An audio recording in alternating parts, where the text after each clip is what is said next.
दोस्तों एक बार फिर से स्वागत है आप सभी का आपके अपने favourite English learning channel English with Deepika Kumawat पर। दोस्तों आज के इस वीडियो में हम डिस्कस करने जा रहे हैं द हिंदू एडिटोरियल का वोकैब एनालिसिस।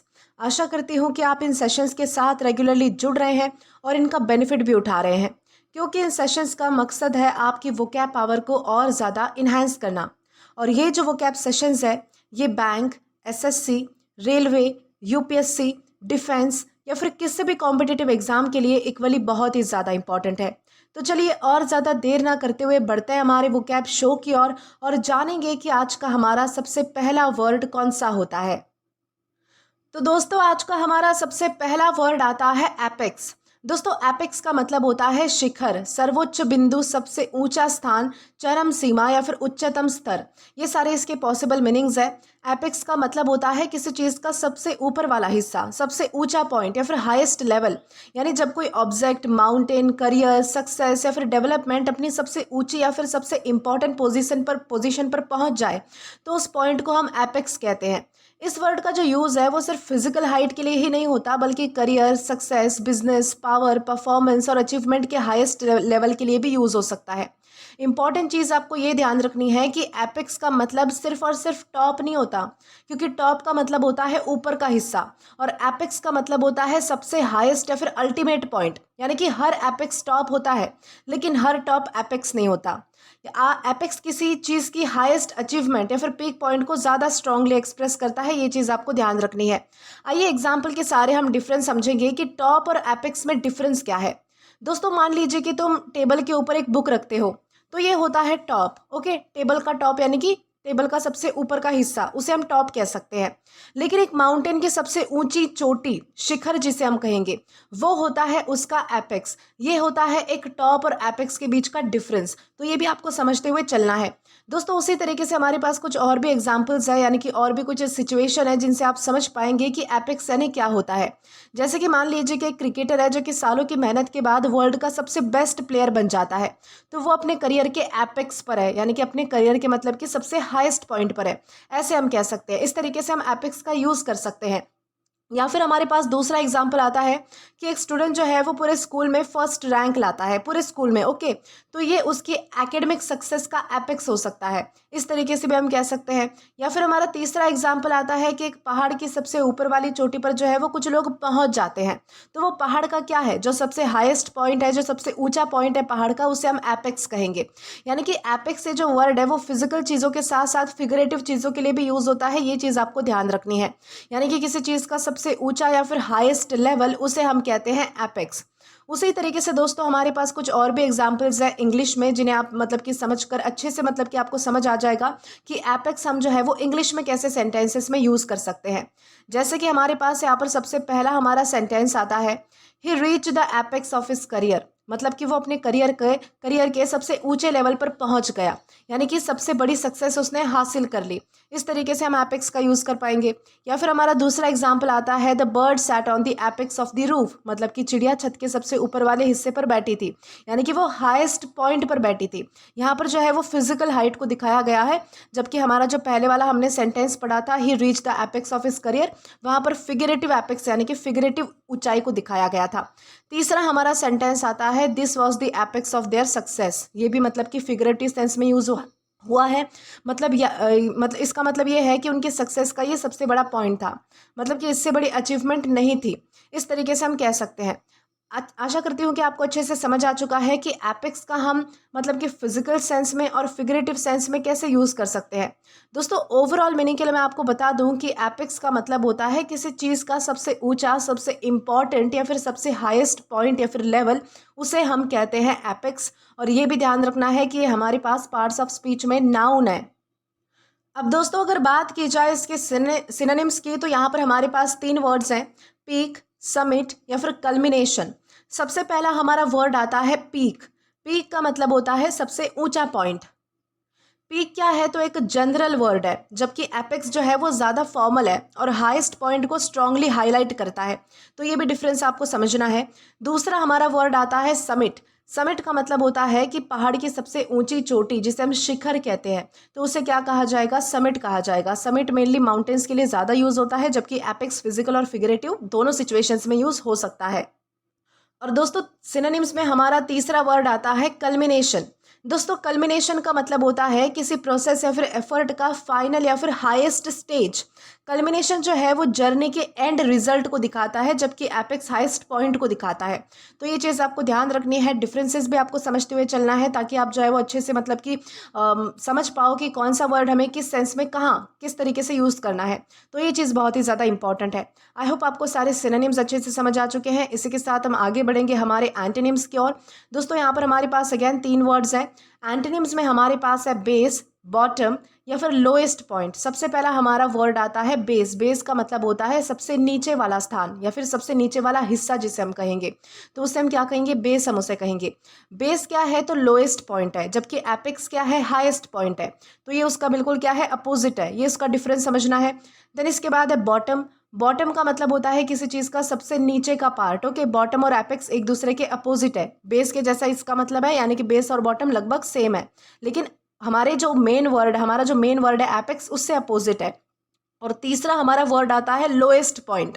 दोस्तों लोएस्ट पॉइंट का मतलब होता है सबसे नीचा लेवल। लोएस्ट पॉइंट डिक्लाइन को दिखाता है, जबकि एपेक्स हाईएस्ट अचीवमेंट को दिखाता है। तो ये चीज़ आपको ध्यान रखनी है। ये सारे हमारे एंटोनिम्स है, जहां पर हमने बेस, बॉटम, लोएस्ट पॉइंट इस जैसे वर्ड्स को मतलब कि डिस्कस किया है। अब दोस्तों अगर बात की जाए इसके एग्जाम्पल की, तो यहाँ पर हमारे पास एक सेंटेंस है, she reach the apex of her profession. यहाँ पर जो है वो मतलब कि फिगरेटिव सेंस में हमने एपेक्स का यूज़ किया है। इस सेंटेंस का मतलब है कि उसने अपने प्रोफेशन में सबसे ऊंचा और सबसे सक्सेसफुल लेवल हासिल कर लिया। कई सालों की मेहनत और एक्सपीरियंस के बाद वो अपने करियर की हाईएस्ट पोजीशन पर पहुंच गई। इस तरीके से हम इस सेंटेंस से समझ पाएंगे। यहाँ पर एपेक्स का मतलब क्या है कि किसी करियर या फिर फील्ड के सबसे ऊंचे या फिर हाईएस्ट पॉइंट पर, यानी कि हाईएस्ट स्टेज पर पहुंच जाना। इस चीज़ को समझते हुए हमने जो है वो एपेक्स का इस सेंटेंस में फिगरेटिव तरीके से यूज़ किया है। आई होप आपको अच्छे से समझ आ चुका है कि एपेक्स यानी क्या होता है और कैसे हमें इसका अलग अलग सेंटेंसेस में यूज़ करना है। दोस्तों इसी के साथ हम आगे बढ़ेंगे हमारे अगले वर्ड की ओर। अब दोस्तों इसके बाद हमारा अगला वर्ड आता है डिफ्यूज। दोस्तों डिफ्यूज का मतलब होता है फैलाना, फैल जाना, बिखेरना या फिर चारों ओर फैलाना किसी चीज़ को, तो उसे हम डिफ्यूज करना कहते हैं। डिफ्यूज का मतलब होता है किसी चीज़ का एक जगह तक सीमित ना रहकर धीरे धीरे चारों तरफ फैल जाना या फिर फैला दिया जाना, तो उसे हम डिफ्यूज कहेंगे। यानी कि जब कोई लाइट, कोई स्मेल, कोई गैस, कोई हीट, कोई इन्फॉर्मेशन या फिर लिक्विड जो होता है वो एक जगह से निकल कर हर तरफ स्प्रेड हो जाता है, तो उसके लिए हम जो है वो डिफ्यूज़ वर्ड का यूज़ करते हैं। इसका एक और मीनिंग भी होता है कि जब कोई राइटिंग, कोई स्पीच, कोई एक्सप्लेनेशन ज़रूरत से ज़्यादा लंबी और स्कैटर्ड हो, ओके, तो उसे भी हम डिफ्यूज़ कहते हैं। लेकिन सबसे जो कॉमन मीनिंग है वो यही है कि स्प्रेड करना या फिर किसी चीज़ को फैलाना या फिर फैल जाना, तो उसे जो है वो हम ज़्यादा यूज़ करते हैं, वो हमारा मेन मीनिंग है, ठीक है दोस्तों। लेकिन इंपॉर्टेंट चीज़ आपको ये ध्यान रखनी है कि डिफ्यूज़ का मतलब जो है वो सिर्फ स्प्रेड नहीं होता, क्योंकि स्प्रेड का मतलब होता है फैलाना, ठीक है, लेकिन डिफ्यूज़ का मतलब होता है किसी चीज़ को धीरे धीरे हर तरफ इस तरीके से फैलाना कि वो एक ही जगह पर कॉन्सेंट्रेटेड ना रहे, यानी कि एक ही जगह पर जमा ना रहे, ठीक है। यानी कि हर डिफ्यूज़ में स्प्रेड होता है, लेकिन हर स्प्रेड में डिफ्यूज़ नहीं होता। यानी कि ज़रूरी नहीं है कि हर चीज़ जो है वो मतलब कि अगर आप स्प्रेड बोल रहे हो तो उसमें हर चीज़ जो है वो अलग अलग जगह पर मतलब कि हर जगह पर धीरे धीरे फैल ही रही है, एक जगह पर जमी नहीं हुई है, ठीक है। तो स्प्रेड और डिफ्यूज़ में आपको जो है वो फ़र्क समझना है, और इसी फ़र्क को समझने के लिए हमारे पास एक एग्जाम्पल भी है।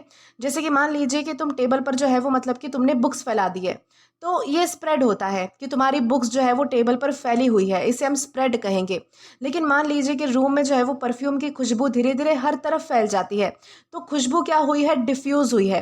तो ऐसे हम समझ सकते हैं कि स्प्रेड क्या होता है और डिफ्यूज़ क्या होता है, ये इनके बीच का डिफरेंस है, ओके। अब दोस्तों उसी तरीके से हमारे पास कुछ और भी एग्जाम्पल्स है। मान लीजिए कि किसी ने जो है वो रूम में जो है वो अगरबत्ती जलाई है, तो थोड़ी देर बाद उसकी जो खुशबू है वो पूरे रूम में जो है वो सारी तरफ मतलब कि चारों ओर फैल जाती है, तो स्मेल क्या हो गई, डिफ्यूज़ हो गई, इस तरीके से हम कह सकते हैं। या फिर मान लीजिए कि जो सुबह की धूप होती है वो खिड़की से आती है और धीरे धीरे जो है वो पूरे कमरे में फैल जाती है। तो लाइट क्या हुई है, डिफ्यूज़ हुई है, ठीक है। या फिर एक टीचर अपनी नॉलेज सब स्टूडेंट्स तक पहुंचाता है, तो टीचर ने क्या किया है, नॉलेज को डिफ्यूज़ किया है, यानी कि हर तरफ जो है वो फैलाया है, हर स्टूडेंट तक पहुंचाया है। तो इस तरीके से आप समझ पाओगे कि डिफ्यूज़ हम कैसे यूज़ कर सकते हैं, कैसे समझ सकते हैं। यानी कि सिंपल वर्ड्स में आपको इतना ध्यान रखना है कि किसी चीज़ को चारों तरफ फैला देना या फिर उसका हर तरफ फैल जाना, तो उसे हम कहते हैं डिफ्यूज़। अब दोस्तों इसी के साथ हमारे पास कुछ और भी एग्जाम्पल्स है इंग्लिश में, जैसे कि हम कह सकते हैं the perfume diffuse through the room. इसका मतलब है कि जो परफ्यूम है उसकी जो खुशबू है वो पूरे रूम में फैल चुकी थी, यानी कि स्मेल हर तरफ मतलब कि चारों ओर पहुंच गई थी, इस तरीके से। या फिर हमारा जो दूसरा एग्जाम्पल आता है वो है sunlight diffused into the hall, मतलब धूप जो है वो हॉल में फैल गई, यानी कि लाइट धीरे धीरे जो है वो पूरे एरिया में फैल गई, इस तरीके से। या फिर हमारा तीसरा एग्जाम्पल आता है the teacher diffused new ideas, मतलब कि टीचर ने नए आइडियाज सब तक पहुंचाए, यानी कि नॉलेज को स्प्रेड किया, सब तक पहुंचाने की कोशिश की, इस तरीके से। यानी कि ओवरऑल मीनिंग के लिए मैं आपको फिर से बता देती हूँ कि डिफ्यूज का मतलब होता है किसी चीज़ को एक जगह से निकाल कर हर तरफ फैला देना या फिर उसका धीरे धीरे चारों तरफ फैल जाना, तो उसे हम कहते हैं डिफ्यूज करना। और ये भी ध्यान रखना है कि हमारे पास पार्ट्स ऑफ स्पीच में वर्ब है, यानी कि क्रिया है। अब दोस्तों इसी के साथ आगे बढ़े और सिनोनिम्स को डिस्कस करें तो हमारे पास यहाँ पर 3 वर्ड्स हैं, स्प्रेड, डिस्पर्स या फिर डिस्ट्रीब्यूट, ठीक है। हमारा सबसे पहला वर्ड आता है स्प्रेड। स्प्रेड का मतलब क्या होता है, फैलाना या फिर फैल जाना। स्प्रेड एक जनरल वर्ड है, जबकि डिफ्यूज में ग्रेजुअल और वाइड डिस्ट्रीब्यूशन का आइडिया ज़्यादा होता है। यानी कि डिफ्यूज में क्या होता है, तो कोई चीज़ जो है वो मतलब कि हर तरफ फैल जाती है बिना किसी कंसंट्रेशन के, यानी कि एक जगह पर जमी हुई नहीं रहती, ये चीज़ आपको ध्यान रखनी है। जबकि स्प्रेड क्या है, तो एक जनरल वर्ड है। तो ये हमारा हो गया स्प्रेड। इसके बाद आता है डिस्पर्स। डिस्पर्स का मतलब होता है अलग अलग डायरेक्शंस में फैल जाना। डिस्पर्स स्कैटरिंग को हाईलाइट करता है, यानी कि बिखरने को हाईलाइट करता है, जबकि डिफ्यूज इवनली स्प्रेड होने को हाईलाइट करता है, ये चीज़ आपको ध्यान रखनी है। तीसरा हमारा वर्ड आता है डिस्ट्रीब्यूट। दोस्तों डिस्ट्रीब्यूट का मतलब होता है अलग अलग जगहों पर बांटना या फिर पहुंचाना, तो उसे हम क्या कहते हैं, उसे हम डिस्ट्रीब्यूट करना कहते हैं। डिस्ट्रीब्यूट में प्लान्ड डिस्ट्रीब्यूशन होता है, यानी कि प्लानिंग करके कोई चीज़ जो है वो बांटी जाती है या फिर फैलाई जाती है। जबकि डिफ्यूज नेचुरली या फिर ग्रेजुअली जो है वो स्प्रेड होने को दिखाता है। जैसे कि अगर मान लीजिए कि डिस्ट्रीब्यूट अगर समझना चाहे, तो अगर आप मान लीजिए कि कोई जो गरीब बच्चे हैं, अगर आप उनमें मतलब कि ज़रूरत की चीज़ें दान कर रहे हैं, तो आप डिस्ट्रीब्यूट कर रहे हैं, बांट रहे हैं। लेकिन अगर आप मान लीजिए कि कोई परफ्यूम मतलब कि अपने रूम में जो है वो छिड़कते हैं, तो आप उसे जो है वो फैलाने नहीं बैठोगे एक एक चीज़ को कि परफ्यूम फैलाना है वगैरह, वो कोई एक्टिविटी नहीं, वो अपने आप फैल जाएगा, ठीक है। तो इस तरीके से डिफरेंस समझना है कि डिस्ट्रीब्यूट क्या होता है और मतलब कि डिफ्यूज़ क्या होता है। तो ये सारे हमारे सिनोनिम्स हैं जहाँ पर हमने स्प्रेड, डिस्पर्स और डिस्ट्रीब्यूट जैसे वर्ड्स को देखा है। अब दोस्तों उसी तरीके से एंटोनिम्स को डिस्कस करें तो यहाँ पर हमारे पास अगेन 3 वर्ड्स हैं, कंसंट्रेट, गैदर या फिर कलेक्ट। सबसे पहला हमारा वर्ड आता है कंसंट्रेट। कंसंट्रेट का मतलब होता है किसी चीज़ को एक ही जगह पर इकट्ठा करना, एक ही जगह पर मतलब कि जमा रखना बेसिकली। डिफ्यूज में क्या होता है, चीज़ फैलती है, जबकि कॉन्सेंट्रेट में क्या होती है, चीज़ जमा होती है। ये चीज़ आपको ध्यान रखनी है। दूसरा हमारा वर्ड आता है गैदर। गैदर का मतलब होता है अलग अलग जगहों से इकट्ठा करना बेसिकली। गैदर जो है वो स्प्रेड हुई चीज़ों को एक जगह लाता है, यानी कि जो बिखरी हुई चीज़ होती है उसे हम इकट्ठा करते हैं, तो उसे हम गैदर कहते हैं। जबकि डिफ्यूज़ क्या होता है, एक जगह की चीज़ों को मतलब कि फैलाता है। इस तरीके से आपको ध्यान रखना है कि गैदर और डिफ्यूज़ में क्या डिफरेंस है। तीसरा हमारा वर्ड आता है कलेक्ट। कलेक्ट का मतलब होता है चीज़ों को एक साथ जमा करना। कलेक्ट में चीज़ें क्या होती है, इकट्ठी होती है, जबकि डिफ्यूज़ में अलग अलग तरफ मतलब कि फैलती है। ये भी डिफरेंस आपको ध्यान रखना है। तो ये सारे हमारे क्या है, तो एंटोनिम्स है जहाँ पर हमने कंसंट्रेट, गैदर और कलेक्ट जैसे वर्ड्स को डिस्कस किया है। अब दोस्तों अगर बात की जाए इसके एग्जाम्पल की, तो यहाँ पर हमारे पास एक सेंटेंस है, the smell of coffee diffuse through the house. इस सेंटेंस का मतलब क्या है कि कॉफ़ी की जो खुशबू है वो धीरे धीरे पूरे घर में फैल गई। शुरुआत में स्मेल सिर्फ किचन में थी, लेकिन थोड़ी देर बाद जो है वो हर रूम तक पहुंच गई, इस तरीके से हम कह सकते हैं। यहाँ पर हमने डिफ्यूज़ का क्या यूज़ किया है, तो डिफ्यूज़ का यहाँ पर मतलब है कि किसी चीज़ का चारों तरफ धीरे धीरे स्प्रेड हो जाना। तो उस सेंस में हमने जो है वो यहाँ पर इस वर्ड का सेंटेंस में यूज़ किया है। आशा करती हूँ कि आपको ये जो वर्ड है डिफ्यूज़ वो अच्छे से समझ आया होगा। और इसी के साथ हम आगे बढ़ते हैं हमारे अगले वर्ड की ओर। तो दोस्तों इसके बाद हमारा अगला वर्ड आता है इराडिकेट। दोस्तों इराडिकेट का मतलब होता है जड़ से समाप्त करना, किसी चीज़ को पूरी तरीके से मिटा देना, पूरी तरीके से खत्म करना या फिर समाप्त कर देना। तो उसे हम क्या कहेंगे, उसे हम इराडिकेट करना हम उसे कहेंगे। यानी कि इराडिकेट का मतलब होता है किसी प्रॉब्लम, किसी बीमारी, किसी बुरी आदत, किसी सिस्टम या फिर किसी अनवांटेड चीज़ को पूरी तरीके से खत्म कर देना कि उसका कोई नामो निशान या फिर असर ना बचे, यानी कि जड़ से उसे उखाड़ के फेंक देना। इस तरीके से हम उसे जो है वो इराडिकेट कह सकते हैं। यानी जब सिर्फ किसी चीज़ को कम यानी कि रिड्यूस नहीं किया जाता है बल्कि उसे जड़ से मिटा दिया जाता है, तो उसके लिए इराडिकेट वर्ड का यूज़ होता है। इस वर्ड का जो यूज़ है वो अक्सर बीमारियों के लिए, यानी कि डिसीज़ के लिए, पॉवर्टी के लिए, करप्शन के लिए, क्राइम, पोल्यूशन, इलिटरेसी, पेस्ट या फिर सोशल प्रॉब्लम्स के लिए हम यूज़ कर सकते हैं। दोस्तों लेकिन बहुत ही ज़रूरी बात ये आपको ध्यान रखनी है कि इराडिकेट का मतलब सिर्फ और सिर्फ रिमूव करना नहीं होता है, क्योंकि रिमूव का मतलब होता है हटा देना। रिमूव टेम्पररी भी हो सकता है, अगर आप किसी चीज़ को आज हटा देते हो तो वो फिर से भी आ सकती है कुछ दिनों बाद, तो उस सेंस में हम रिमूव का यूज़ करते हैं। लेकिन इराडिकेट का क्या मतलब होता है, इराडिकेट का मतलब होता है जड़ से हमेशा के लिए ख़त्म कर देना, इस तरीके से ख़त्म करना कि उसका नामो निशान ना बचे और वो चीज़ फिर से आ ना सके। यानी कि हर इराडिकेट में रिमूव का थोड़ा बहुत सेंस होता है, लेकिन हर रिमूव इराडिकेट नहीं हो सकता। जैसे कि इसे हम एग्जाम्पल से समझेंगे। जैसे कि मान लीजिए कि तुम जो है वो टेबल से धूल साफ कर देते हो, तो ये होता है रिमूव।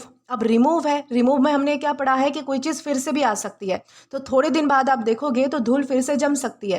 यानी कि धूल को आपने क्या किया है, उसका परमानेंट इलाज नहीं किया है, बल्कि वो तो आएगी, ठीक है, वो वापस जमेगी, आप वापस साफ करोगे। तो इस सेंस में हमने जो है वो रिमूव का यूज़ किया है, जहाँ पर चीज़ें जो है वो टेम्पररी हट जाती है लेकिन कुछ टाइम के बाद जो है वो फिर से आ सकती है, उस सेंस में हम रिमूव का यूज़ करेंगे। लेकिन मान लीजिए कि घर में दीमक की कोई ऐसी ट्रीटमेंट की है तुमने कि उसे जड़ से ख़त्म कर दिया है कि वो फ्यूचर में कभी लाइफ टाइम नहीं आ सकती, तो उसे हम इराडिकेट कहेंगे कि आपने जो है वो दीमक को इराडिकेट कर दिया है। यानी कि एक ही बार आपने जड़ से उसे हटा दिया है कि वो लाइफ में फिर से जो है वो आ ही नहीं सकती। तो ये होता है रिमूव में डिफरेंस और इराडिकेट में डिफरेंस, कि आपको समझना है कि रिमूव हम जो है वो टेम्पररी वर्ड के तौर पे यूज़ करते हैं, जबकि इराडिकेट जो है वो एक परमानेंट सोल्यूशन देता है। इस तरीके से आपको ध्यान रखना है। अब दोस्तों उसी तरीके से हमारे पास कुछ और भी एग्जाम्पल्स हैं जिनसे आप समझ पाएंगे कि इराडिकेट क्या होता है और कैसे यूज़ किया जाता है। जैसे कि हमारे पास एक सिचुएशन है, मान लीजिए कि गांव में जो है वो मच्छरों की वजह से बहुत ही ज़्यादा बीमारियां फैल रही थी।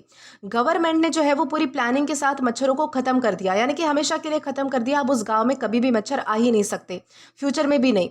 तो प्रॉब्लम क्या हो गई है, इराडिकेट हो गई है, पूरी तरीके से ख़त्म हो गई है, जड़ से ख़त्म हो चुकी है। या फिर हमारा दूसरा एग्जाम्पल आता है कि एक स्कूल ने स्पेशल क्लासेस चलाकर लिटरेसी को, यानी कि जो मतलब कि जो लोग पढ़ नहीं पाते हैं, जो अनपढ़ होते हैं, इस चीज़ को जो है वो पूरी तरीके से ख़त्म कर दिया कि कोई भी इंसान जो है वो अनपढ़ बचे ही ना। तो इलिटरेसी को क्या किया गया है, इराडिकेट किया गया है, उसे जड़ से ख़त्म किया गया है कि कोई भी इंसान जो है वो मतलब कि अनपढ़ बचेगा ही नहीं। या फिर हमारा तीसरा एग्जाम्पल आता है कि कंपनी ने अपने सिस्टम से फ्रॉड के सारे तरीके हमेशा के लिए हटा दिए हैं, यानी कि आगे से कंपनी में कभी भी फ्यूचर में लाइफ टाइम के लिए कोई फ्रॉड हो ही नहीं सकता। तो कंपनी ने क्या किया है, फ्रॉड को इराडिकेट कर दिया है। यानी कि सिंपल वर्ड्स में आपको इतना ध्यान रखना है कि इराडिकेट का मतलब होता है किसी बुरी या फिर अनवांटेड चीज़ को, यानी कि जो चीज़ हमें नहीं चाहिए ऐसी चीज़ को, या फिर कोई बुरी चीज़ को जड़ से पूरी तरीके से ख़त्म कर देना कि वो फ्यूचर में वापस आ ही ना सके, तो उसे हम कहेंगे इराडिकेट। दोस्तों उसी तरीके से हमारे पास जो है वो कुछ और भी एग्जाम्पल्स हैं इंग्लिश में, जिन्हें आप समझकर अच्छे से मतलब कि समझ पाएंगे कि हम जो है वो इंग्लिश में इस वर्ड का कैसे यूज़ कर सकते हैं सेंटेंसेस में। जैसे हमारे पास सबसे पहला सेंटेंस आता है, the campaign aims to eradicate poverty. मतलब कि कैंपेन का जो एम, जो सबसे मतलब कि मुख्य उद्देश्य था, वो है गरीबी को जड़ से खत्म करना। सिर्फ कम नहीं करना बल्कि पूरी तरीके से मिटा देना। रिड्यूस और इराडिकेट में हमने फ़र्क समझा है, तो आपको जो है वो बहुत ही वाइजली सोच समझकर यूज़ करना है कि हम रिड्यूस यानी कि रिमूव का कब यूज़ करेंगे, रिड्यूस का कब यूज़ कर सकते हैं, या फिर इराडिकेट का कब यूज़ कर सकते हैं, ठीक है। दूसरा हमारा वर्ड आता है, doctors work to eradicate the disease. यानी कि मतलब कि डॉक्टर्स ने बीमारी को जड़ से ख़त्म करने की कोशिश की, डिसीज़ को कम्प्लीटली एलिमिनेट करना था, ठीक है, इस तरीके से। या फिर हमारा जो तीसरा एग्जाम्पल है वो आता है, वी मस्ट इराडिकेट करप्शन। मतलब कि हमें करप्शन को जड़ से ख़त्म कर देना चाहिए, यानी कि इस तरीके से भ्रष्टाचार को ख़त्म करो कि कभी लाइफ में आ ही ना सके। लोग जो है वो भ्रष्टाचार यानी कि करप्शन होता क्या है इस वर्ड को भी ना पहचाने, यानी कि जाने भी नहीं इस चीज़ का कंसेप्ट, इस तरीके से। यानी कि करप्शन का पूरा अंत करना है, ये जो भाव है, ये जो सेंस है, वो इस सेंटेंस से निकल कर आता है। तो ये सारे हमारे सेंटेंसेस थे इंग्लिश के। यानी कि ओवरऑल मीनिंग के लिए सिंपल वर्ड्स में मैं आपको फिर से बता देती हूँ कि इरेडिकेट का मतलब होता है किसी प्रॉब्लम, डिसीज या फिर अनवांटेड चीज़ को जड़ से पूरी तरीके से और हमेशा के लिए ख़त्म कर देना, तो उसे हम इरेडिकेट करना कहते हैं। और ये भी ध्यान रखना है कि हमारे पास पार्ट्स ऑफ स्पीच में वर्ब है, यानी कि क्रिया है। अब दोस्तों अगर बात की जाए इसके सिनोनिम्स की, तो यहाँ पर हमारे पास 3 वर्ड्स हैं, एलिमिनेट, अबॉलिश या फिर एक्सटर्मिनेट। ओके, सबसे पहला हमारा वर्ड आता है एलिमिनेट। एलिमिनेट का क्या मतलब होता है? किसी चीज़ को हटा देना या फिर ख़त्म कर देना।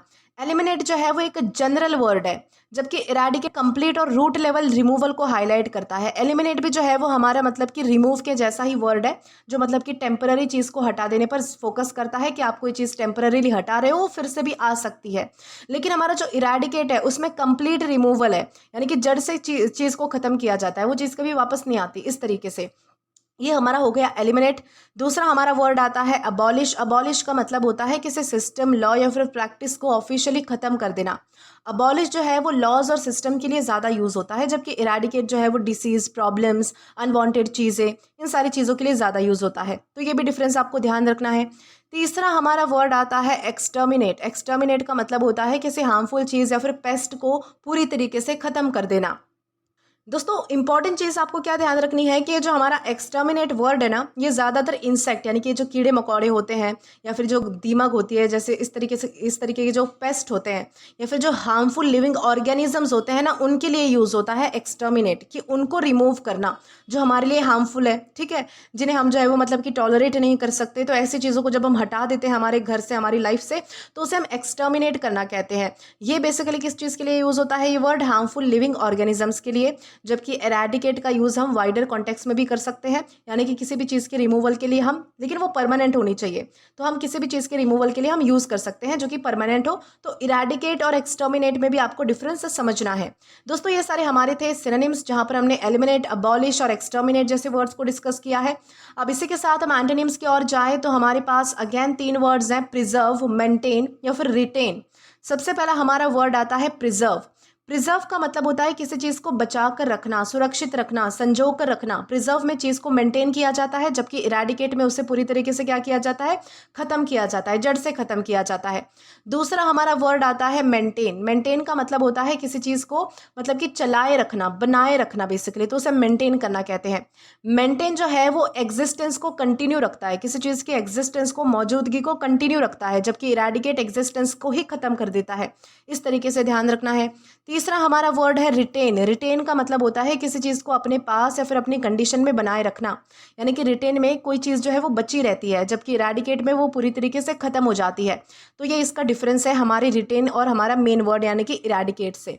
दोस्तों ये सारे हमारे क्या है, तो एंटोनिम्स है, जहाँ पर हमने प्रिजर्व, मेंटेन या फिर रिटेन जैसे वर्ड्स को डिस्कस किया है।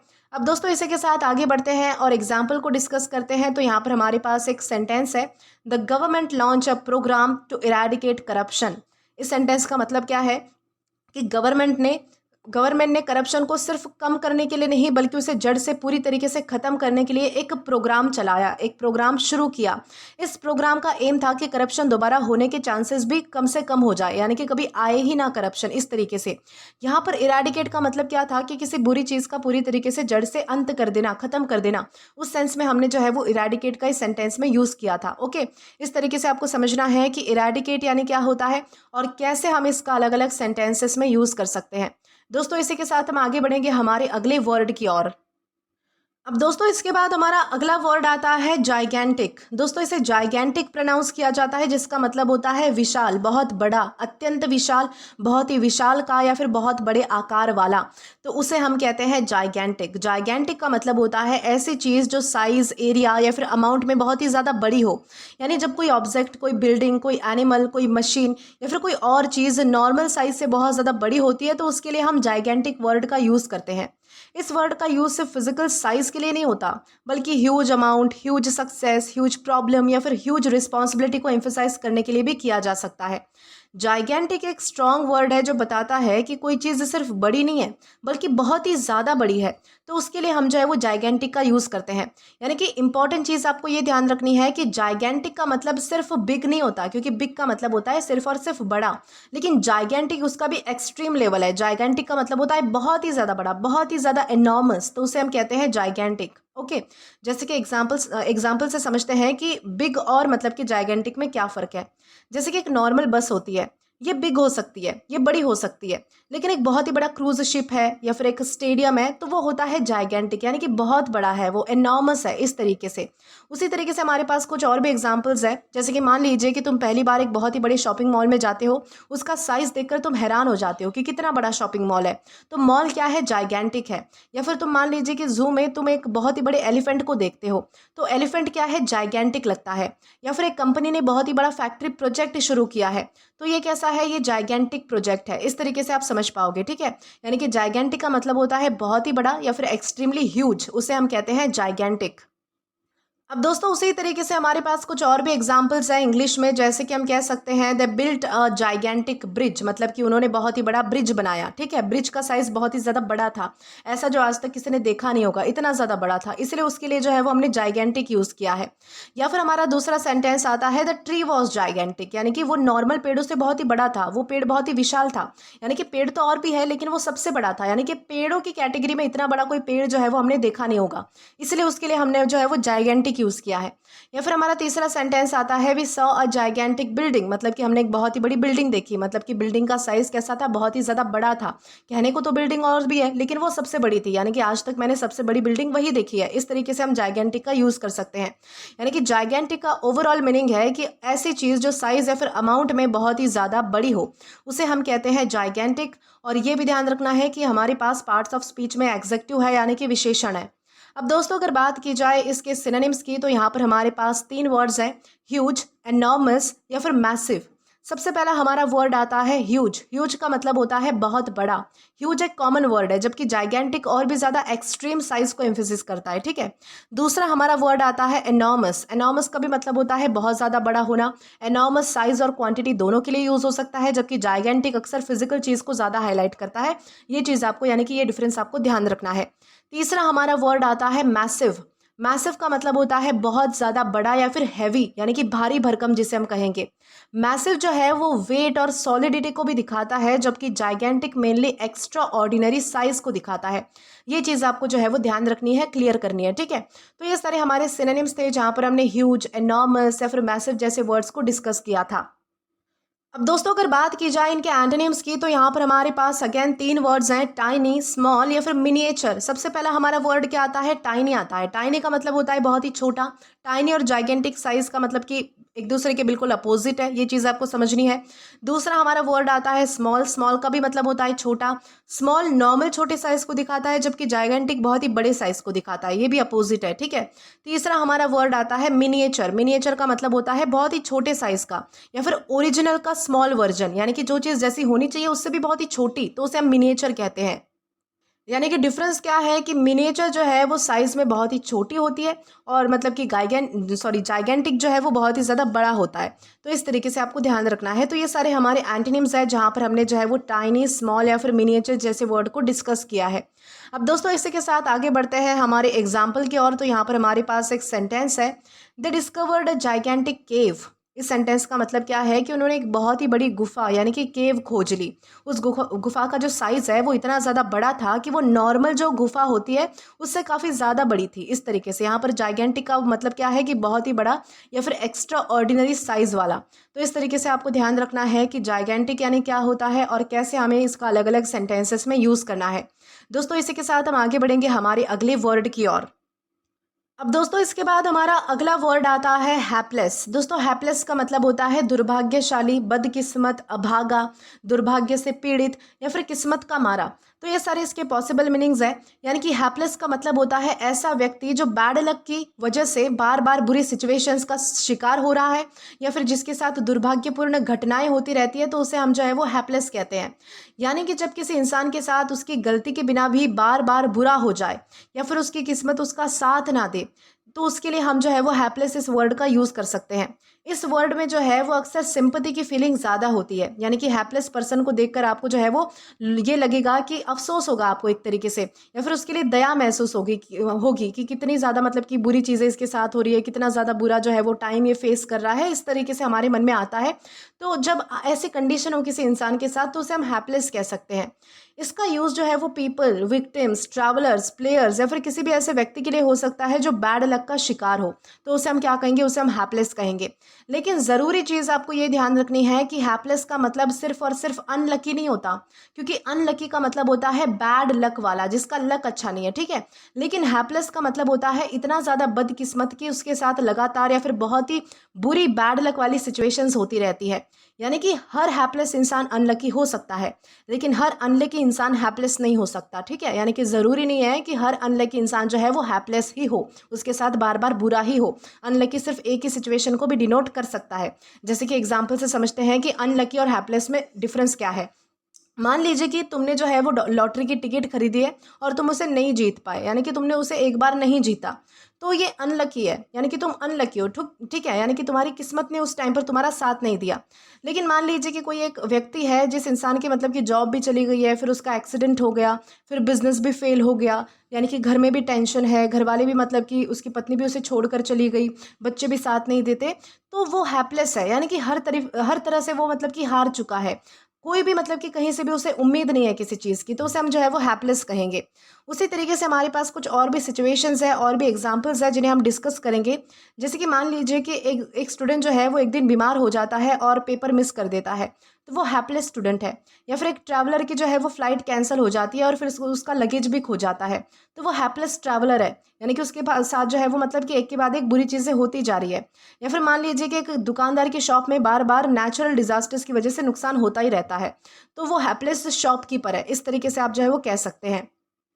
यानी कि सिंपल वर्ड्स में आपको इतना ध्यान रखना है कि हैपलेस का मतलब होता है बहुत ज़्यादा बदकिस्मत या फिर दुर्भाग्यशाली व्यक्ति, तो उसे हम कहेंगे हैपलेस। दोस्तों उसी तरीके से हमारे पास कुछ और भी एग्जांपल्स है, जैसे कि हम कह सकते हैं the hapless driver miss the exit, मतलब कि बदकिस्मत ड्राइवर एग्जिट मिस कर गया, यानी कि उसके साथ बुरी सिचुएशन हो गई। या फिर हम कहेंगे the hapless family lost their home, मतलब कि बदकिस्मत परिवार ने अपना घर खो दिया, यानी कि उनके साथ दुर्भाग्यपूर्ण घटना हुई। या फिर everyone felt sorry for the hapless boy, मतलब कि सबको जो है वो उस बदकिस्मत लड़के पर बहुत ही दया आ रही थी, यानी कि वो लड़का मतलब कि बैड लक का शिकार था, इस तरीके से। यानी कि ओवरऑल मीनिंग मैं आपको फिर से बता देती हूँ कि हैपलेस का मतलब होता है ऐसा व्यक्ति जो बैड लक की वजह से बार बार बुरी सिचुएशंस का शिकार हो या फिर जिसके लिए अफसोस महसूस हो आपको, तो उसे हम कहेंगे हैपलेस। और ये भी ध्यान रखना है कि ये हमारे पास पार्ट्स ऑफ स्पीच में एग्जेक्टिव है, यानी कि विशेषण है। अब दोस्तों अगर बात की जाए इसके मतलब कि सिनोनिम्स की, तो यहाँ पर हमारे पास 3 वर्ड्स हैं, अनफॉर्चुनेट, लकलेस या फिर इल फेटेड। ओके दोस्तों, हमारा सबसे पहला वर्ड आता है अनफॉर्चुनेट। अनफॉर्चुनेट का मतलब होता है बदकिस्मत या फिर दुर्भाग्यशाली। अनफॉर्चुनेट एक जनरल वर्ड है, जबकि हैपलेस में सिंपैथी और लगातार बैड लक की फीलिंग जो है वो ज़्यादा होती है। इसके बाद हमारा अगला वर्ड आता है लकलेस। लकलेस का मतलब होता है जिसके पास अच्छी किस्मत ना हो, तो उसे हम लकलेस कहते हैं। लकलेस सिर्फ जो है वो बैड लक को दिखाता है, जबकि हैपलेस उस बैड लक के पेनफुल रिजल्ट को भी हाईलाइट करता है। तो ये भी चीज़ आपको ध्यान रखनी है। तीसरा हमारा वर्ड आता है इल फेटेड। दोस्तों फेट का क्या मतलब होता है? फेट का मतलब होता है हमारी किस्मत। ओके, FATE, तो वो होती है हमारी किस्मत। इल फेटेड क्या हो गया कि बदकिस्मत। ओके, यानी कि इल फेटेड का मतलब होता है जिसका अंजाम या फिर किस्मत बुरी हो। इल फेटेड जो है वो किसी इवेंट या फिर पर्सन दोनों के लिए यूज हो सकता है, जबकि हैपलेस ज्यादातर व्यक्ति के लिए ही यूज होता है। ये भी डिफरेंस आपको समझना है। तो ये सारे हमारे एंटोनिम्स हमने डिस्कस किए हैं, जहां पर अनफॉर्चुनेट, लकलेस या फिर इल फेटेड हमने जैसे इस तरीके से वर्ड देखे हैं, ठीक है। अब दोस्तों अगर इसी के साथ एंटोनिम्स की तरफ आए तो हमारे पास अगेन 3 वर्ड्स आते हैं, लकी, फॉर्चुनेट या फिर ब्लेस्ड। सबसे पहला हमारा वर्ड आता है लकी। लकी का मतलब क्या होता है? बहुत ही अच्छी किस्मत वाला। लकी में गुड फॉर्च्यून होता है, अच्छी किस्मत होती है, जबकि हैपलेस में हमारी किस्मत बुरी होती है। दूसरा हमारा वर्ड आता है फॉर्चुनेट। फॉर्चुनेट का मतलब होता है जिसके साथ अच्छा हो। फॉर्चुनेट सक्सेस और गुड लक को दिखाता है, जबकि हैपलेस बैड लक को दिखाता है। तीसरा हमारा वर्ड आता है ब्लेस्ड। ब्लेस्ड का मतलब होता है बहुत ही फॉर्चुनेट या फिर कृपा प्राप्त। ओके, जिस पर किसी की कृपा होती है उसे हम ब्लेस्ड कहते हैं। ब्लेस्ड में लाइफ में अच्छी चीज़ें मिलती है, जबकि हैपलेस में बुरी सिचुएशंस का सामना करना पड़ता है। तो ये भी चीज़ें आपको ध्यान रखनी है। ये सारे हमारे एंटोनिम्स हैं, जहाँ पर हमने लकी, फॉर्चुनेट और ब्लेस्ड जैसे वर्ड्स को डिस्कस किया है। अब दोस्तों अगर बात की जाए इसके एग्जाम्पल की, तो यहाँ पर हमारे पास एक सेंटेंस है, the hapless traveller missed every train. इस सेंटेंस का मतलब क्या है कि वो बदकिस्मत ट्रैवलर हर एक ट्रेन छोड़ बैठा, यानी कि एक ट्रेन नहीं छोड़ी उसने, यानी कि आने वाली हर एक ट्रेन ही छोड़ दी उसने। एक के बाद एक ऐसी सिचुएशंस बनी और वो किसी भी ट्रेन को पकड़ ही नहीं पाया। यहाँ पर हैप्लेस का मतलब क्या है कि ऐसा व्यक्ति जो बैड लक की वजह से बार बार परेशानियों का शिकार हो। इस तरीके से इस सेंस में हमने जो है वो हैप्लेस का यूज़ किया था। ठीक है, आई होप आपको अच्छे से समझ आ चुका है कि हैप्लेस यानी क्या होता है और किस तरीके से हम जो है वो इसका अलग अलग सेंटेंसेस में यूज़ कर सकते हैं। इसी के साथ हम आगे बढ़ेंगे हमारे अगले वर्ड की ओर। अब दोस्तों इसके बाद हमारा अगला वर्ड आता है डाइग्रेस। दोस्तों डाइग्रेस का मतलब होता है विषय से भटक जाना, मुद्दे से हट जाना, असली बात को छोड़कर दूसरी बातें करने लगना, तो उसे हम डाइग्रेस कहते हैं। यानी कि डाइग्रेस का मतलब होता है बात करते या फिर लिखते वक्त मेन टॉपिक को छोड़कर किसी दूसरे या फिर कम रिलेटेड या फिर अनरिलेटेड टॉपिक पर चले जाना। यानी कि जब कोई इंसान किसी टॉपिक को, यानी कि एक टॉपिक पर बात कर रहा हो, ठीक है, लेकिन बीच में अचानक किसी और ही टॉपिक पर वो बात करने लगे या फिर मेन पॉइंट से वो हट जाए, तो उसे हम डाइग्रेस कहते हैं। इस वर्ड का जो यूज़ है वो स्पीचेस, कॉन्वर्जेशंस, लेक्चर्स, मीटिंग्स और राइटिंग में बहुत ज़्यादा कॉमन है। कभी कभी जो लोग हैं वो एग्जाम्पल देने के लिए थोड़ी देर के लिए डाइग्रेस करते हैं, लेकिन अगर वो बार बार टॉपिक बदलते रहे तो लिसनर्स जो है वो कंफ्यूज हो सकते हैं। डाइग्रेस में मेनली जो है वो मतलब कि वापस उस टॉपिक पर आने का एक सेंस होता है कि आप थोड़े टाइम के लिए जो है वो मुद्दे से भटक जाते हो, लेकिन उसी मुद्दे को समझाने के लिए जो है वो आप फिर से अपने मेन पॉइंट पे भी आ जाते हो। इस तरीके से इंपॉर्टेंट चीज़ आपको ये ध्यान रखनी है कि डाइग्रेस का मतलब सिर्फ और सिर्फ चेंज द टॉपिक नहीं होता है, क्योंकि चेंज द टॉपिक का मतलब होता है जानबूझकर नया टॉपिक शुरू करना, जबकि डाइग्रेस का मतलब होता है मेन टॉपिक से अनजाने में या फिर टेम्पररीली हट जाना और साइड टॉपिक पर बात करने लगना। यानी डाइग्रेस में इंटेंशन अक्सर मेन टॉपिक पर वापस आने की भी होती है, ये चीज़ आपको ध्यान रखनी है। जैसे कि हम जो है वो समझेंगे कि चेंज द टॉपिक और डाइग्रेस में क्या फ़र्क है। मान लीजिए कि टीचर जो है वो मैथ्स पढ़ा रहे हैं और फिर साइंस पढ़ाना शुरू कर देते हैं, कोई रिलेशन ही नहीं है इन दोनों बातों का, ठीक है, तो ये क्या हो गया, ये चेंज द टॉपिक हो गया, यानी कि बिल्कुल ही विपरीत बात हो रही है। यहाँ पर विपरीत मतलब कि विषयों की बात हो रही है। लेकिन अगर दूसरा एग्जाम्पल देखें तो टीचर जो है वो मैथ्स पढ़ाते पढ़ाते अपने स्कूल के दिनों का एक छोटा सा इंसिडेंट बताने लगते हैं और फिर वापस मैथ्स पर आ जाते हैं, तो ये होता है डाइग्रेस, कि आप थोड़े टाइम के लिए टेम्पररीली जो है वो मुद्दे से भटक जाते हो और फिर से अपने वापस मतलब कि मुद्दे पर आ जाते हो, तो उसे हम डाइग्रेस करना कहते हैं। ठीक है, ये चीज़ आपको ध्यान रखनी है। अब दोस्तों उसी तरीके से हमारे पास कुछ और भी एग्जांपल्स हैं। मान लीजिए कि एक स्पीकर जो है वो बिजनेस के बारे में बोल रहा था, बीच में वो अपनी वैकेशन की कहानी सुनाने लगा और बाद में वो फिर से बिजनेस पर आ गया। तो यहाँ पर क्या है, उस बिजनेसमैन ने या फिर उस स्पीकर ने क्या किया है, तो डाइग्रेस किया है। ठीक है, अपनी बात को जो है वो थोड़ी देर के लिए वो भटक गया था अपनी बात से, लेकिन फिर से अपनी बात पर आ गया, इस तरीके से। या फिर मान लीजिए कि एक स्टूडेंट जो है वो आंसर लिखते लिखते मेन क्वेश्चन छोड़कर दूसरी बातें लिखने लगता है, तो यहाँ पर भी हम डाइग्रेस का यूज़ कर सकते हैं। या फिर मान लीजिए कि दो कोई फ्रेंड्स हैं, दो कोई दोस्त हैं जो कि पढ़ाई की बातें कर रहे हैं, लेकिन बीच में वो मूवीज़ की डिस्कशन करने लगते हैं और फिर से वो पढ़ाई की बातें करने लगते हैं, तो वो टॉपिक से डाइग्रेस हो गए। ठीक है, इस तरीके से आपको ध्यान रखने हैं। यानी कि सिंपल वर्ड्स में आपको जो है वो बस इतना ध्यान रखना है कि डाइग्रेस का मतलब होता है बात करते वक्त मेन टॉपिक से हट जाना और फिर से बाद में थोड़े टाइम बाद में उसी टॉपिक पर आ जाना, तो उसे हम कहेंगे डाइग्रेस करना। ठीक है, उसी तरीके से हमारे पास कुछ और भी एग्जांपल्स है इंग्लिश में, जैसे कि the speaker digress for a few minutes, मतलब कि स्पीकर कुछ देर के लिए टॉपिक से हट गया, वो मतलब कि साइड टॉपिक पर बात करने लगा। या फिर प्लीज डोंट डाइग्रेस, मतलब कि प्लीज टॉपिक से मत हटो, यानी कि मेन पॉइंट पर ही बात करो, इस तरीके से हम कह सकते हैं। या फिर हम तीसरा एग्जाम्पल देखें तो वो है शी ऑफन डाइग्रेसेस इन मीटिंग्स, मतलब कि वो मीटिंग्स में अक्सर टॉपिक से हट जाती है, वो साइड डिस्कशंस शुरू कर देती है, इस तरीके से। तो ये सारे हमारे एग्जाम्पल्स थे।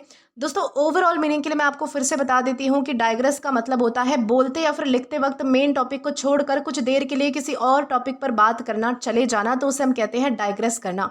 और ये भी ध्यान रखना है कि हमारे पास पार्ट्स ऑफ स्पीच में वर्ब है, यानी कि क्रिया है। अब दोस्तों अगर बात की जाए इसके सिनोनिम्स की, तो यहाँ पर हमारे पास 3 वर्ड्स हैं, स्ट्रे, डेविएट या फिर वंडर। ओके, सबसे पहला हमारा वर्ड आता है स्ट्रे। स्ट्रे का मतलब होता है सही रास्ते से या फिर टॉपिक से हट जाना। स्ट्रे एक जनरल वर्ड है, जबकि डाइग्रेस स्पेसिफिकली कॉन्वर्जेशन या फिर राइटिंग के टॉपिक से मतलब कि हटने के लिए हम ज़्यादा यूज़ करते हैं। दूसरा हमारा वर्ड आता है डेविएट। डेविएट का मतलब होता है निर्धारित रास्ते या फिर प्लान से अलग हो जाना। डेविएट जो है वो किसी भी पाथ या फिर रूल के लिए यूज होता है, जबकि डाइग्रेस मेनली डिस्कशन या फिर राइटिंग के कॉन्टेक्स्ट में ज़्यादा यूज होता है। तीसरा हमारा वर्ड आता है वैंडर। वैंडर का मतलब होता है इधर उधर भटकना। वैंडर फिजिकल मूवमेंट या फिर थॉट्स दोनों के लिए यूज हो सकता है, जबकि डाइग्रेस स्पेसिफिकली टॉपिक से भटकने को दिखाता है। तो ये सारे डिफरेंसेस भी आपको समझने हैं। ये सारे हमारे सिनोनिम्स थे जहाँ पर हमने स्ट्रे, डेविएट या फिर वैंडर जैसे वर्ड्स को डिस्कस किया है। अब दोस्तों इसी के साथ आगे बढ़ते हैं, एंटोनिम्स को डिस्कस करेंगे। तो यहाँ पर हमारे पास अगेन 3 वर्ड्स हैं, फोकस, कॉन्सेंट्रेट या फिर स्टे हम कहेंगे। ठीक है, हमारा सबसे पहला वर्ड आता है फोकस। फोकस का मतलब होता है ध्यान को मेन टॉपिक पर रखना। हमारा जो कंसंट्रेशन है उसे जो है वो मेन टॉपिक पर रखना। फोकस जो है वो टॉपिक पर टिके रहता है, जबकि डाइग्रेस उसे हटा देता है, इस तरीके से। दूसरा हमारा वर्ड आता है कॉन्सेंट्रेट। कॉन्सेंट्रेट का मतलब होता है पूरा ध्यान एक ही चीज़ पर लगाना। कॉन्सेंट्रेट में बेसिकली डिस्ट्रैक्शन नहीं होता, जबकि डाइग्रेस में टॉपिक जो है वो बदल जाता है। तीसरा हमारा वर्ड आता है स्टे। स्टे का मतलब होता है उसी टॉपिक या फिर पोजीशन पर बने रहना। स्टे मेन टॉपिक को कंटिन्यू रखता है, जबकि डाइग्रेस उसे छोड़ देता है। इस तरीके से आपको ध्यान रखना है। तो ये सारे हमारे एंटोनिम्स है जहाँ पर हमने फोकस, कॉन्सेंट्रेट या फिर स्टे जैसे वर्ड्स को डिस्कस किया है। अब दोस्तों इसी के साथ आगे बढ़ते हैं और हमारे एग्जाम्पल को डिस्कस करते हैं। तो यहाँ पर हमारे पास एक सेंटेंस है, the teacher digressed during the lecture. इस सेंटेंस का मतलब है कि लेक्चर के दौरान टीचर कुछ समय के लिए मेन टॉपिक से हट गए और किसी और ही दूसरी बातों पर मतलब कि बातें करने लगे। बाद में वो फिर से ओरिजिनल टॉपिक पर वापस आ गए। यहाँ पर डाइग्रेस का मतलब क्या था कि लेक्चर के मेन सब्जेक्ट से टेम्पररी भटक जाना और बाद में फिर से उसी टॉपिक पर आ जाना, तो उसे हम कहेंगे डाइग्रेस। ओके, इस तरीके से आपको ध्यान रखना है। तो दोस्तों आशा करती हूँ कि आपको डाइग्रेस क्या होता है, ये जो वर्ड है वो अच्छे से समझ आ चुका है। इसी के साथ हम आगे बढ़ेंगे हमारे अगले वर्ड की ओर। अब दोस्तों इसके बाद हमारा अगला वर्ड आता है इलिसिट। दोस्तों इलिसिट का मतलब होता है अवैध, गैर कानूनी, निषिद्ध, कानून के विरुद्ध या फिर अनुचित, यानी कि जो उचित नहीं है, एप्रोप्रिएट नहीं है, तो उसे हम इलिसिट कहेंगे। यानी कि इलिसिट का मतलब होता है ऐसा कोई काम, ऐसी कोई चीज़ या फिर ऐसी कोई एक्टिविटी जो कानून, नियम या फिर ऑफिशियल रेगुलेशंस जो होते हैं उनके खिलाफ हो और जिसकी परमिशन ना हो, तो उसे हम इलिसिट कहेंगे। यानी कि जब कोई काम इलीगल तरीके से किया जाए या फिर कानून के हिसाब से ना माना हो, तो उसे हम जो है वो इलिसिट कह सकते हैं। उसके लिए हम इलिसिट वर्ड का यूज़ कर सकते हैं। इस वर्ड का जो यूज़ है वो अक्सर trade, business, money, goods, relationships, activities और ट्रांजैक्शंस के कॉन्टेक्स्ट में बहुत ज़्यादा यूज़ होता है। इलिसिट जो है वो किसी ऐसी चीज़ को डिस्क्राइब करता है जो ऑफिशियली अलाउड नहीं होती और जिसे करना या फिर रखना गलत माना जाता है, तो उसे हम जो है वो इलिसिट कहते हैं। ठीक है, इंपॉर्टेंट चीज़ आपको ये ध्यान रखनी है कि इलिसिट का मतलब सिर्फ रॉन्ग नहीं होता, क्योंकि रॉन्ग का मतलब तो होता है गलत, लेकिन इलिसिट का मतलब होता है ऐसा जो लॉज या फिर रूल्स के खिलाफ हो। यानी कि हर इलिसिट चीज़ रॉन्ग होती है, यानी कि इलिसिट में जो है वो रॉन्ग का सेंस आता है, लेकिन हर रॉन्ग चीज़ इलिसिट नहीं हो सकती। यानी कि ज़रूरी नहीं है कि जो भी कोई गलती है, जो भी कोई रॉन्ग चीज़ आप कर रहे हो वो हमेशा गैर कानूनी ही हो। कोई छोटी मोटी गलत चीज़ें यानी कि रॉन्ग भी आप कर सकते हो, इस तरीके से। ओके, तो डिफरेंस समझना है कि रॉन्ग और इलिसिट में क्या डिफरेंस है। जैसे कि हम एग्जाम्पल से समझते हैं कि मान लीजिए कि आपने जो है वो किसी दोस्त से झूठ बोला है, तो ये हो गया रॉन्ग कि भाई ये गलत है। ठीक है, लेकिन बिना परमिशन के बैंड गुड्स, यानी कि जो बैंड जो सामान होता है जो मतलब कि चलता नहीं है, जो मतलब कि बैन किया गया है, ऐसे सामान का बिजनेस करना, ये होता है इलिसिट। ठीक है, जो चीज़ें गैर कानूनी है, जिस चीज़ की परमिशन जो है वो हमारी सरकार या फिर हमारी मतलब कि हमारा कानून हमें नहीं देता, उसे हम जो है वो इलिसिट कहेंगे। उसी तरीके से हमारे पास जो है वो कुछ और भी एग्जाम्पल्स है। जैसे कि मान लीजिए कि एक व्यक्ति जो है वो बिना किसी लाइसेंस के कोई बिजनेस जो है वो चला रहा है, तो ये इलिसिट एक्टिविटी होती है। या फिर कुछ लोग जो है वो चोरी का सामान खरीदने और बेचने का काम करते हैं, तो ये इलिसिट ट्रेड है, इलिसिट बिजनेस है, धंधा है, इस तरीके से। या फिर एक कंपनी रूल्स तोड़कर पैसे कमाने की कोशिश करती है, तो ये इलिसिट प्रैक्टिसेस कर रही है, इलिसिट प्रैक्टिसेस यूज कर रही है, इस तरीके से आप कहेंगे। यानी कि सिंपल वर्ड्स में इलिसिट का मतलब होता है कानून या फिर रूल्स के खिलाफ होने वाली कोई चीज़, तो उसे हम कहेंगे इलिसिट।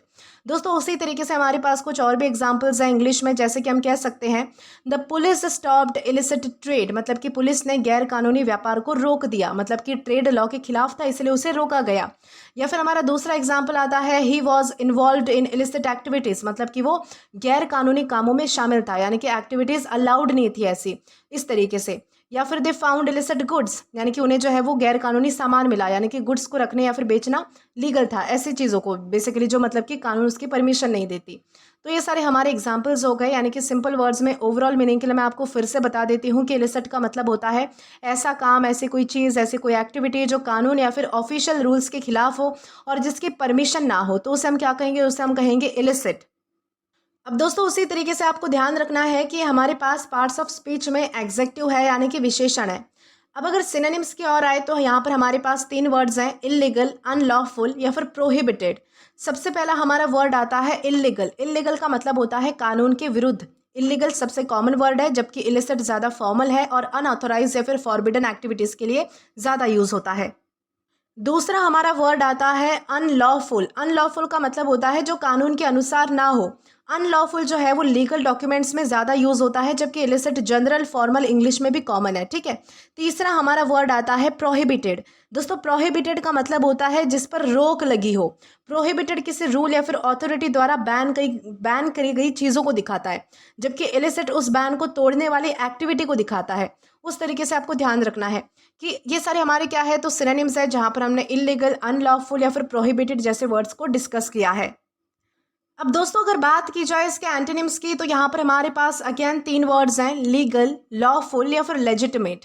सबसे पहला हमारा वर्ड आता है लीगल। लीगल का मतलब होता है कानून के अनुसार। लीगल जो है वो अलाउड होता है, जबकि इलिसिट अलाउड नहीं होता। दूसरा हमारा वर्ड है लॉफुल। लॉफुल का मतलब होता है जो कानून के हिसाब से सही हो, लॉ के हिसाब से, नियम के हिसाब से सही हो, ठीक है। लॉफुल में जो है वो रूल्स फॉलो होते हैं, जबकि इलिसिट में रूल्स क्या होते हैं, तोड़े जाते हैं। इस तरीके से आपको ध्यान रखना है। तीसरा हमारा वर्ड आता है लेजिटिमेट। लेजिटिमेट का मतलब होता है वैलिड, जेन्युइन या फिर ऑफिशियली एक्सेप्टेड, तो उसे हम जो है वो लेजिटिमेट कहते हैं। लेजिटिमेट जो है वो ऑफिशियली एक्सेप्टेड होता है, जबकि इलिसिट जो है वो ऑफिशियली फॉरबिडन होता है, यानी कि जिस पर बंदी होती है बेसिकली, तो उसे हम कहेंगे लेजिटिमेट। ओके, तो ये सारे हमारे एंटोनिम्स है जहाँ पर हमने लीगल, लॉफुल या फिर लेजिटिमेट जैसे वर्ड्स को डिस्कस किया है।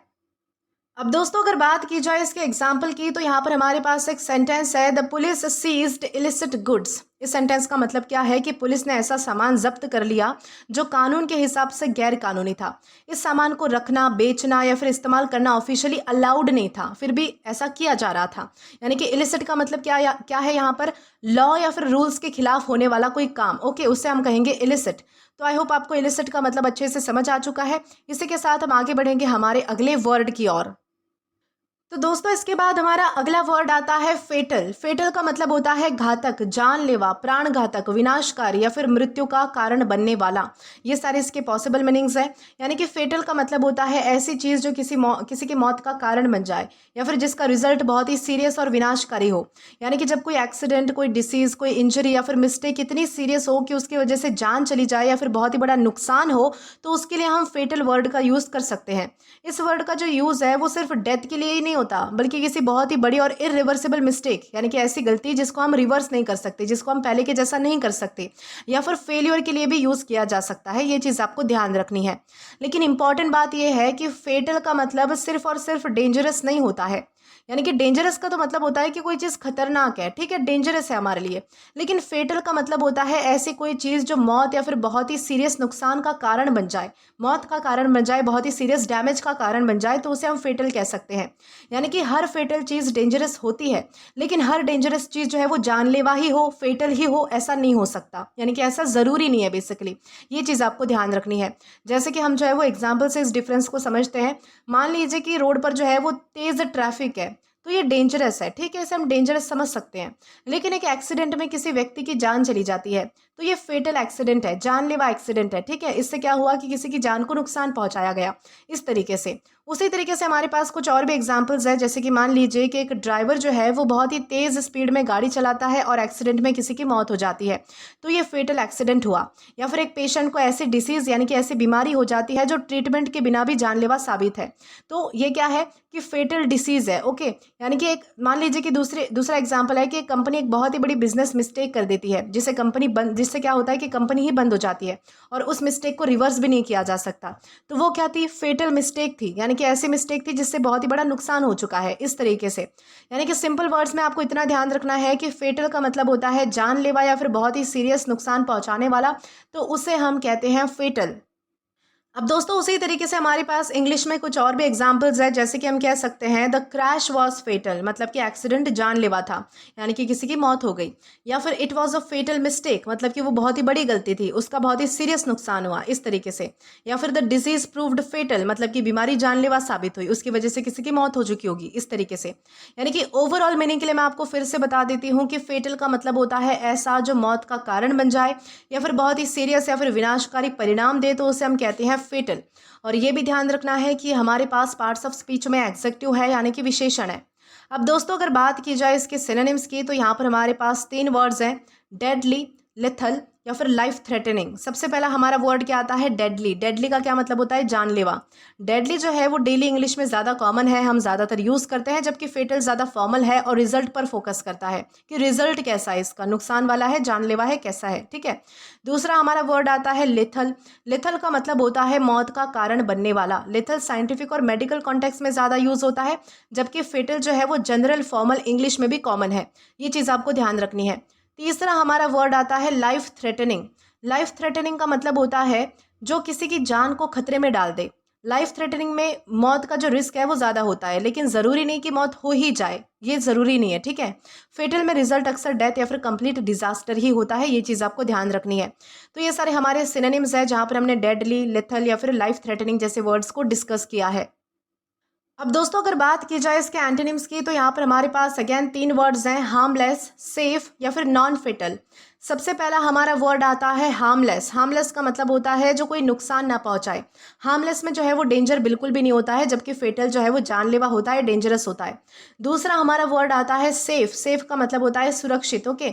सेफ में रिस्क नहीं होता, जबकि फेटल में बहुत ही बड़ा रिस्क या फिर सीरियस रिजल्ट शामिल होता है। या फिर हमारा तीसरा वर्ड आता है नॉन फेटल। नॉन फेटल का मतलब होता है जो मौत का कारण ना बने, यानी कि नॉन फेटल इंजरीज या फिर डिसीज सीरियस हो सकती है लेकिन उससे मौत नहीं होती, लेकिन फेटल में मौत या फिर बहुत ही विनाशकारी रिजल्ट हमें देखने के लिए मिलता है। ये चीज़ आपको ध्यान रखनी है। तो ये सारे हमारे क्या है, तो एंटोनिम्स है जहाँ पर हमने हार्मलेस, सेफ या फिर नॉन फेटल जैसे वर्ड्स को डिस्कस किया है। अब दोस्तों इसी के साथ आगे बढ़ते हैं और हमारे एग्जाम्पल को डिस्कस करते हैं। तो यहाँ पर हमारे पास एक सेंटेंस है, द एक्सीडेंट प्रूव्ड फेटल। इस सेंटेंस का मतलब क्या है कि एक्सीडेंट इतना ज़्यादा सीरियस था कि उसकी वजह से किसी व्यक्ति की जान चली गई। ये सिर्फ एक नॉर्मल एक्सीडेंट नहीं था, बल्कि उसका रिजल्ट डेथ निकला, यानी कि मौत हुआ, ठीक है। यानी कि यहाँ पर फेटल का मतलब क्या है कि जानलेवा या फिर मौत का कारण बनने वाला। इस सेंस में हमने जो है वो फेटल का सेंटेंस में यूज़ किया है। तो दोस्तों आई होप आपको फेटल यानी क्या होता है ये अच्छे से समझ आ चुका है। इसी के साथ हम आगे बढ़ेंगे हमारे अगले वर्ड की ओर।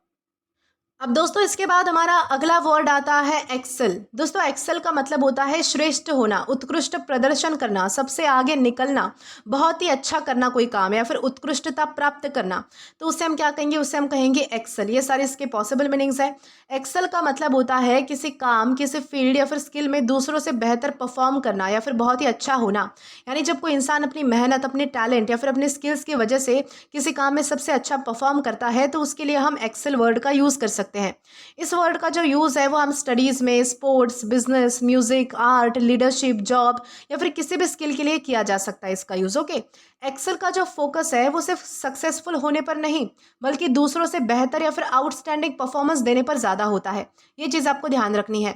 इंपॉर्टेंट चीज़ आपको क्या ध्यान रखनी है कि एक्सेल का मतलब सिर्फ और सिर्फ डू वेल नहीं होता, क्योंकि डू वेल का मतलब होता है अच्छा परफॉर्म करना, बल्कि एक्सेल का मतलब होता है बहुत ही अच्छा परफॉर्म करना और दूसरों से आगे निकल जाना। इसमें एक तरीके का कंपैरिजन भी होता है बाकी लोगों से, यानी कि हर एक्सेल में गुड परफॉर्मेंस होती है, लेकिन हर गुड परफॉर्मेंस एक्सेल ही हो ऐसा ज़रूरी नहीं है।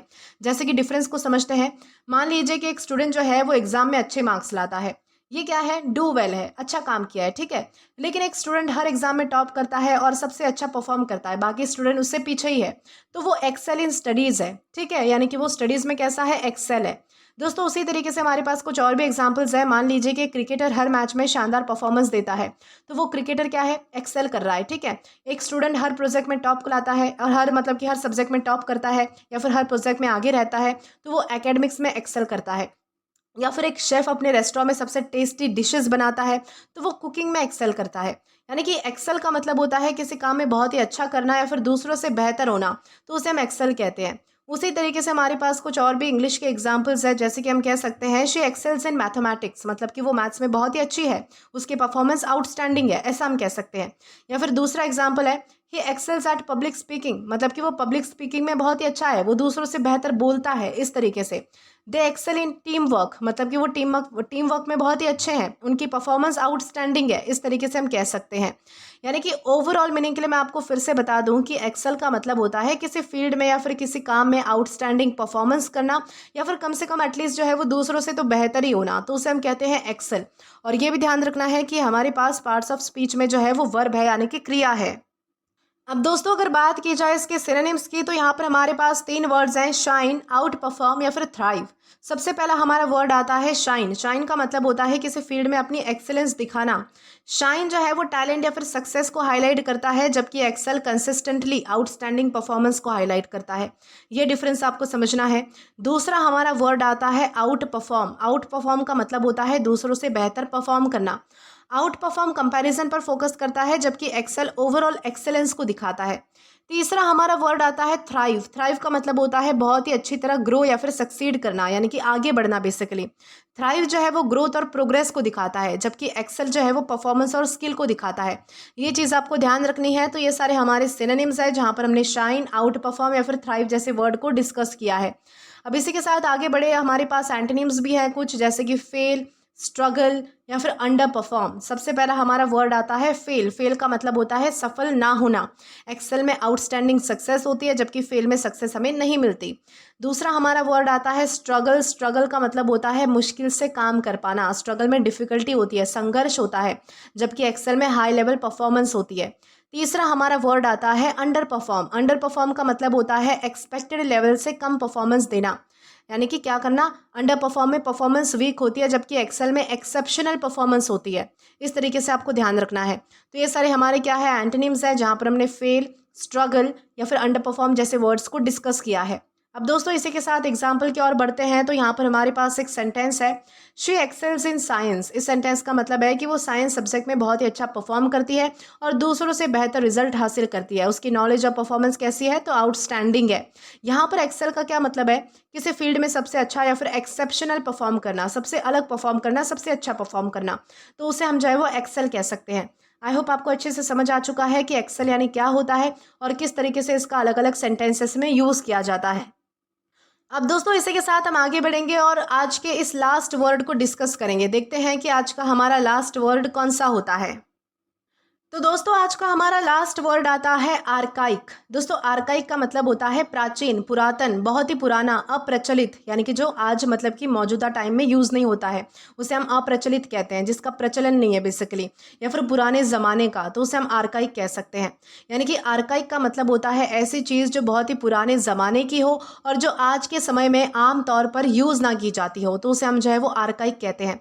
यानी जब कोई वर्ड, कोई लैंग्वेज, कोई कस्टम, कोई सिस्टम, कोई ऑब्जेक्ट या फिर कोई जो स्टाइल है वो इतना ज़्यादा पुराना हो कि मॉडर्न टाइम में उसका यूज़ लगभग बंद ही हो गया हो, तो उसके लिए हम आर्काइक इस वर्ड का यूज़ करते हैं। ठीक है, इस वर्ड का जो यूज़ है वो अक्सर हम ओल्ड वर्ड्स के लिए, ट्रेडिशंस के लिए, लॉज के लिए, वेपन्स के लिए, टेक्नोलॉजीज और कस्टम्स के लिए कर सकते हैं। आर्काइक का मतलब सिर्फ और सिर्फ ओल्ड नहीं होता, बल्कि आउटडेटेड या फिर नो लॉन्गर कॉमनली यूज्ड भी होता है। यानी कि इंपॉर्टेंट चीज़ आपको क्या ध्यान रखनी है कि आर्काइक का मतलब सिर्फ और सिर्फ ओल्ड नहीं होता, क्योंकि ओल्ड का मतलब होता है पुराना, लेकिन आर्काइक का मतलब होता है बहुत पुराना और आज के समय में आम यूज़ से बाहर हो चुका है, यानी कि जो चीज़ आज के समय में हम यूज़ नहीं करते। यानी कि हर आर्काइक चीज़ ओल्ड हो सकती है, लेकिन हर ओल्ड चीज़ आर्काइक नहीं हो सकती। ओल्ड तो हम जो है वो कोई चीज़ मतलब कि 10 दिन पुरानी हो तो उसके लिए भी हम यूज़ कर लेते हैं, ठीक है, लेकिन आर्काइक क्या है, जो मतलब कि ज़माने को डिफ्रेंशिएट करता है कि किस ज़माने का है, इस तरीके से आपको ध्यान रखना है। जैसे कि एग्जाम्पल मैं आपसे एग्जाम्पल से समझाती हूँ। मान लीजिए कि आपका कोई मोबाइल फ़ोन है जो कि 5 साल पुराना है, तो ये क्या है, ये ओल्ड है, लेकिन मोबाइल फ़ोन्स तो आज भी यूज़ हो रहे हैं ना, तो ओल्ड होता है। ठीक है, तो 5 साल पुराना मोबाइल क्या है, ओल्ड है। लेकिन हज़ारों साल पुरानी तलवार जो अब सिर्फ म्यूजियम में मिलती है, हम तलवार लेके नहीं घूमते आजकल, ठीक है, हमारे पास तलवार होती भी नहीं है, तो ये होता है आर्काइक, जो आजकल कॉमन यूज़ में नहीं है बेसिकली। आर्काइक और ओल्ड में डिफरेंस आपको समझ कर चलना है, ताकि आपको पता चले कि कब आपको ओल्ड यूज़ करना है, कब आपको आर्काइक यूज़ करना है। अब दोस्तों उसी तरीके से हमारे पास कुछ और भी एग्जांपल्स है, जैसे कि मान लीजिए कि किताब है जिसमें इंग्लिश के कुछ ऐसे वर्ड्स लिखे हैं जो आज के ज़माने में कोई यूज़ नहीं करता, यानी कि बहुत ही पुराने वर्ड्स हैं। तो वो वर्ड्स कैसे हैं? आर्काइक है। या फिर एक गांव में लोग जो है वो अब भी बहुत ही पुरानी परंपरा फॉलो करते हैं, यानी कि जो मतलब कि सदियों पुरानी जो परंपराएं थी, जो किसी ज़माने में फॉलो हुआ करती थी, वो परंपराएं आज भी किसी गाँव में फॉलो होती है, तो वो आर्काइक कस्टम्स है। या फिर एक ऑफिस अभी भी बहुत ही पुराने पेपर वर्क सिस्टम का यूज़ करता है, तो वो सिस्टम कैसा है? आर्काइक सिस्टम है। यानी कि सिंपल वर्ड्स में आपको इतना ध्यान रखना है कि बहुत ही पुराना या फिर आज के समय में लगभग यूज़ ना होने वाला, तो उसे हम क्या कहेंगे? उसे हम कहेंगे आर्काइक। उसी तरीके से हमारे पास इंग्लिश के कुछ सेंटेंसेज है, जैसे कि the book contains archaic words, मतलब कि किताब में बहुत ही पुराने वर्ड्स हैं, आजकल वो वर्ड्स कॉमन में यूज़ में नहीं है, इस तरीके से। या फिर दिस मेथड इज़ आर्काइक, मतलब ये जो तरीका है वो बहुत ही पुराना है, आज के टाइम में बेटर मेथड्स अवेलेबल है, इस तरीके से हम कह सकते हैं। या फिर हम कहेंगे दे प्रिजर्व्ड एन आर्काइक ट्रेडिशन, मतलब कि उन्होंने एक बहुत ही पुरानी परंपरा को संभाल कर रखा, आज भी वो उसे फॉलो करते हैं, वो ट्रेडिशन बहुत ही पुराने समय से चली आ रही है, इस तरीके से हम कह सकते हैं।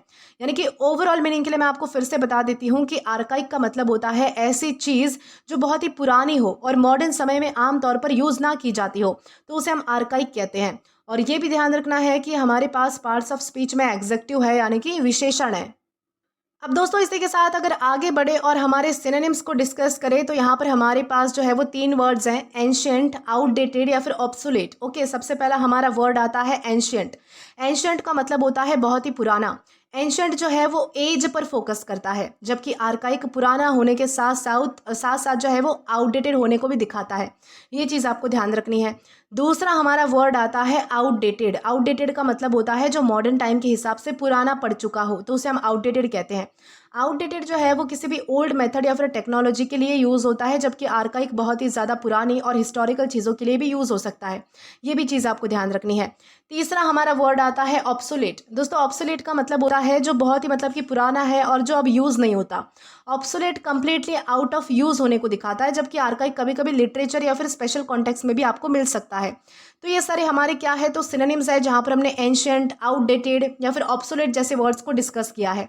अब इसी के साथ एंटोनिम की ओर बढ़े तो हमारे पास अगेन 3 वर्ड्स हैं, मॉडर्न, कंटेम्पररी या फिर करंट। सबसे पहला हमारा वर्ड आता है मॉडर्न। मॉडर्न का क्या मतलब होता है? आज के समय का या फिर लेटेस्ट जिसे हम कहते हैं। मॉडर्न जो है वो करंट टाइम को दिखाता है, जबकि आर्काइक बहुत ही पुराने ज़माने को दिखाता है। दूसरा हमारा वर्ड आता है कंटेम्पररी। कंटेम्प्रेरी मतलब क्या होता है? कंटेम्प्रेरी का मतलब होता है जो प्रेजेंट टाइम में है, यानी कि वर्तमान समय का, जिसे हम कह सकते हैं।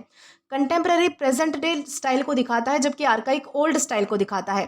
तीसरा हमारा वर्ड आता है करंट। करंट का मतलब होता है जो अभी चल रहा है या फिर जो अभी यूज में है बेसिकली, तो उसे हम करंट कहते हैं। करंट जो है वो एक्टिव और कॉमनली यूज होता है, जबकि आर्काइक कॉमन यूज से बाहर होता है, तो ये चीज़ आपको ध्यान रखनी है।